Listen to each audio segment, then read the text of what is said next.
রমজান শুরুর আগেই চাল এবং পেঁয়াজ সহ বিভিন্ন মশলা ও নিত্যপণ্যের বাজারে অস্থিরতা শুরু হয়েছে। বাজার মনিটরিং ব্যবস্থার দুর্বলতাকেই এর জন্য দায়ী করছেন ক্রেতা বিক্রেতারা। এ নিয়ে তারা রীতিমতো ক্ষোভ জানান সাংবাদিকদের কাছে। সহকর্মীদের তথ্য ও ছবিতে প্রতিবেদন। শিয়া বাটার ও ভিটামিন ই সমৃদ্ধ lily glam beauty soap. Lily, always beautiful.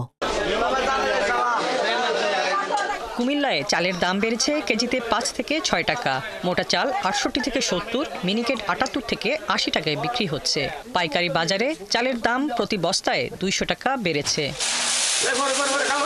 খুচরা ব্যবসায়ীরা বলছেন পাইকারি বাজার আর সিন্ডিকেটের কারণে বাড়ছে চালের দাম। চালটা কিনছি 50 টাকা কম কিছুদিন আগে, আজকে কিন্তু হচ্ছে 50 টাকা বেশি। এখন এটা কেন বাড়ছে এটাও আমরা জানি না, কিন্তু আমরা যখনই মোকামে যোগাযোগ করি তখন তারা 200 টাকা বাড়িয়ে দাম বলতেছে।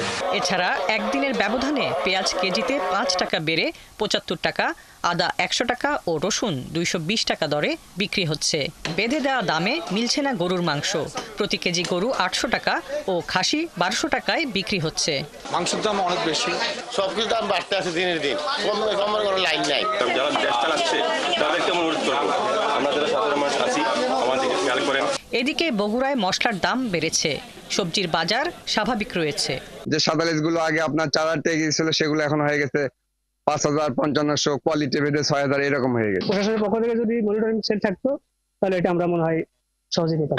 মানিকগঞ্জে প্রতি কেজি পেঁয়াজ 40 টাকা থেকে বেড়ে বিক্রি হচ্ছে 50 টাকায়। সবজির দাম কম থাকলেও বাড়তি মাছ ও মুরগির দাম। সব ধরনের মাছ কেজিতে 20 থেকে 50 টাকা পর্যন্ত বেড়েছে। পেঁয়াজ গত সপ্তাহের তুলনায় এই সপ্তাহে একটু বেশি। মাংসের দামটা একটু বৃদ্ধির ভিতরে আছে, মুরগির দাম বেড়ে গেছে। এই জিনিসের দাম এভাবে বাড়তেছে, কোনো তদারকি নাই, এই তদারকিটা বাড়াতে হবে। বিক্রেতারা বলছেন পাইকারি মোকামে মাছ কম পাওয়া যাচ্ছে, আমদানি কম থাকায় বাজারও চড়া। মাছ আমদানি কম হইতেছে, সেই জন্য মাছের দামটা একটু বেশি। এদিকে যশোরে সবজির বাজার সস্তা গেলেও সয়াবিন তেলের দাম ও সংকট নিয়ে ক্ষোভ জানান ক্রেতারা। চাল বা অন্য তেল এগুলো মোটামুটি অনেক দাম বেশি। ক্রেতা বিক্রেতারা বলছেন এবারও রমজান শুরুর আগে থেকেই নিত্যপণ্যের বাজারে শুরু হয়েছে অস্থিরতা। নিত্যপণ্যের দাম বাড়ার কারণ হিসেবে বাজার মনিটরিং ব্যবস্থার দুর্বলতাকেই দায়ী করছেন তারা। হাসিবা আলী বর্ণা, ৭১।